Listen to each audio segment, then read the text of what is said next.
Amazi nicyo kinyobwa cy'ingenzi kurusha ibindi ku isi, ariko akenshi tuyaca amazi. Akenshi ntitwibuka akamaro kayo kugeza igihe tuyabuze. Iyo tuyabuze biba bicika ubuzima bugahagarara. Ariko se byagenda bite uramutse uretse kunywa amazi burundu? Nguhaye ikaze mu kiganiro cy'uyu munsi ni World Star Entertainment. Ngushimire wewe wamaze gukora subscribe, niba nawe utarayikora umwanya n'uyu kugira ngo tujye dukomeza kubana umunsi ku wundi mu biganiro tukugezaho. Nge nitwa Jimmy Claude, ikaze.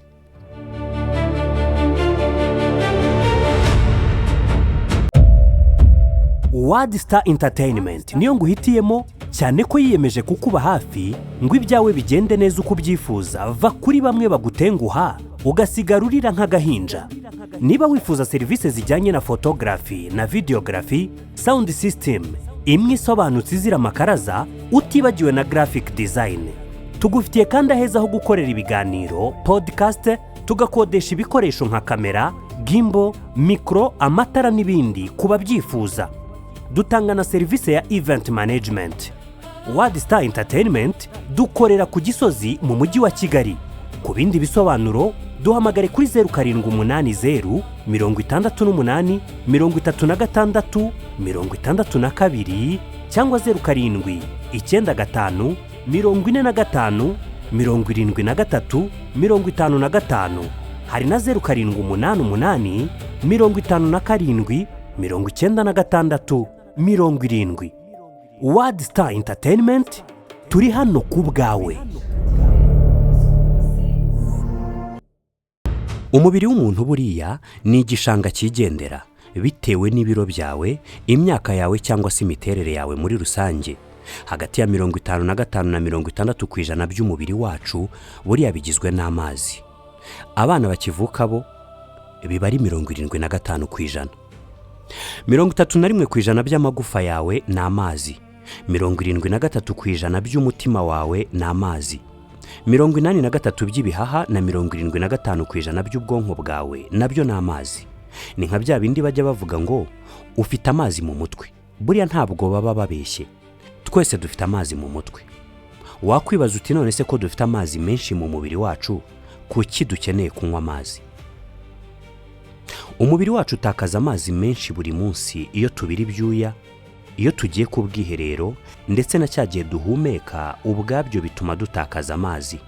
Tuba dukeneye rero kunywa amazi kugira ngo asimbure ayo twatakaje.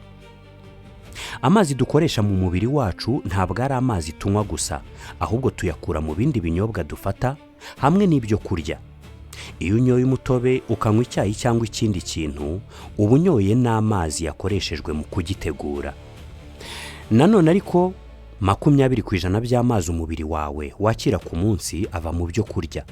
Imbuto n'imboga zimwe na zimwe ziba zirimo amazi menshi nazo. Reka rero tuvuge ko uretse kunywa amazi, ukareka kurya imbuto n'ibindi byo kurya birimo amazi, kandi ukareka kunywa ibinyobwa byose birimo amazi. Byagenda biteze. Mu masaha make umunwa wawe watangira kumagara, inkari zawe zigatangira kuba umukara kandi zikanuka. Umunsi wa mbere wajya kurangira ubwonko bwawe bwatangiye gutakaza ubushobozi bwabwo. Gutekereza byatangira kukugora, ku buryo no gukora utuntu dutoya bigusaba imbaraga nyinshi. Watangira kugira isereri no kuzungera. Ku munsi wa kabiri umubiri wawe watangira guhagarika bimwe mu bikorwa biwusaba gukoresha amazi menshi, nko kwihagarika no kubira ibyunzwe. Kumira ibyo kurya byatangira kukugora, kimwe no gukoresha ingingo zimwe na zimwe z'umubiri kuko zaba zatangiye kumagara. Umunsi wa gatatu wajya kugera watangiye kuvangirwa mu bwonko no kubona ibidahari.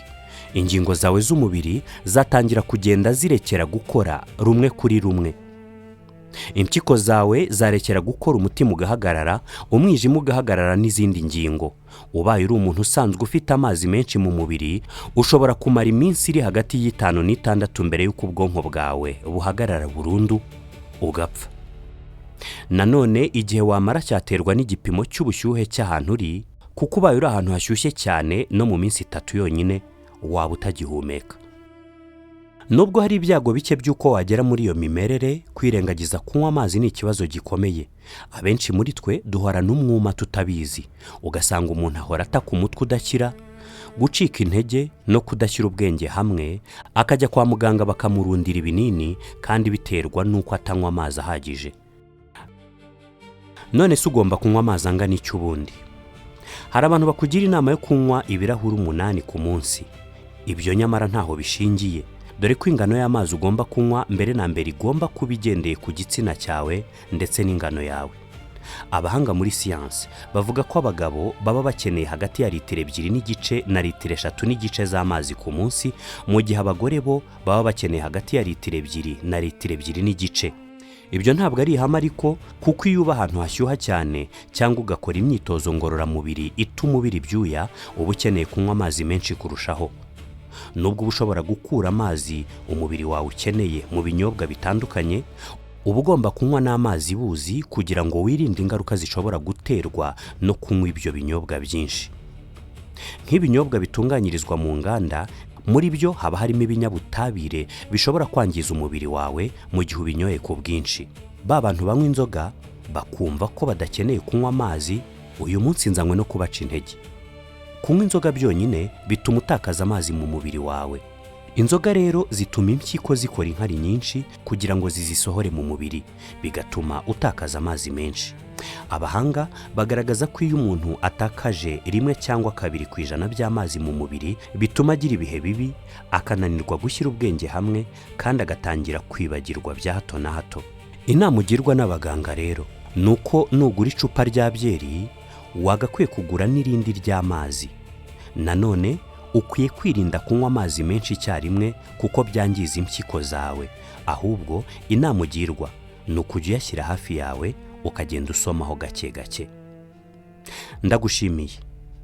Komeza kubana natwe kuri World Star Entertainment, ntiwibagirwe gukora subscribe ndetse amakuru wungukiye aha uyasangize n'abandi. Wari kumwe na Jimmy Claude. Ciao.